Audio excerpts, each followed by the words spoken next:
Conformément à sa feuille de route 2020-2025, le gouvernement togolais a entrepris plusieurs réformes dans le secteur du transport routier. La plus importante aujourd'hui, le règlement 14, a fait objet d'une journée d'échange avec les médias et les organisations de la société civile le mardi 26 mars à Lomé. L'objectif est d'impliquer davantage la société civile et les médias à la réduction des surcharges des cas d'accidents enregistrés sur les routes du Togo ainsi qu'à la contribution en faveur de la réalisation d'un hub logistique. La rencontre s'est déroulée en présence du ministre des Transports routiers, aériens et ferroviaires, du ministre de la Sécurité et de la Protection civile, du premier vice-président de la fêtière des transporteurs du Togo. L'exercice est d'amener les professionnels des médias à s'approprier des contours, enjeux et perspectives du R14. Le règlement 14 de l'UEMOA consiste principalement à éviter la surcharge. Qui dit surcharge dit détérioration des infrastructures.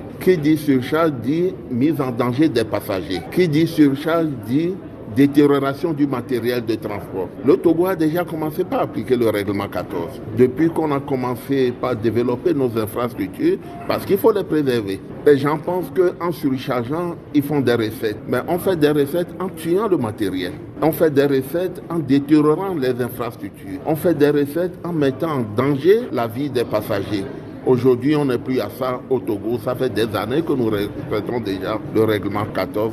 Et j'ai envie de dire tant mieux. Une étude au Togo a révélé que la moyenne d'âge des automobiles gros porteurs est de 17 ans et plus de 80% de ces véhicules ont plus de 10 ans et plus de 60% ont plus de 20 ans en 2023 selon la direction des transports routiers. Pour suivre le fonctionnement du transport routier, un diagnostic a été effectué avec des faiblesses constatées telles que les questions de la sécurité routière, l'aspect formalisation et professionnalisation. Afin de remédier à ces faiblesses, des décrets et réformes ont été pris.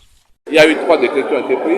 Un décret pour fixer les conditions d'accès et d'exercice des transporteurs routiers. Également, le second décret est lié aux conditions d'accès et d'exercice de la fonction des conducteurs routiers aussi. Et le troisième décret est lié à l'exploitation des véhicules de type taxi. Donc, de manière générale, pour les transporteurs routiers, au-delà des réformes, ne pourra effectuer le transport public que les sociétés commerciales. Donc, les transporteurs individuels physiques ne seront pas autorisés à opérer durant le moratoire qui a été accordé. Bien aguerris, les participants à leur tour serviront de relais d'information.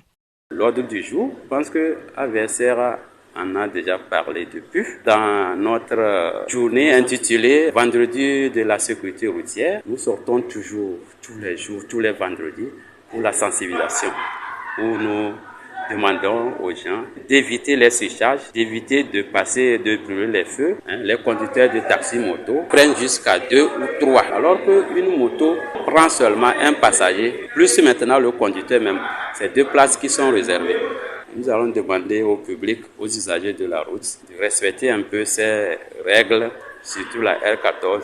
Le ministre des Transports routiers, aériens et ferroviaires, Afo Atchadedi, a exhorté les voies les plus adaptées à la consolidation et à l'amélioration de la collaboration entre l'entité et les professionnels des médias en vue d'une sensibilisation de masse. Le règlement 14 est une réforme qui tient à cœur le Togo. Il participe à l'amélioration de l'économie du transport et l'assainissement du secteur des transports au Togo. Le grand souhait est que les autres pays ayant ratifié l'initiative passent véritablement à l'exécution pour faciliter l'application des tests en la matière.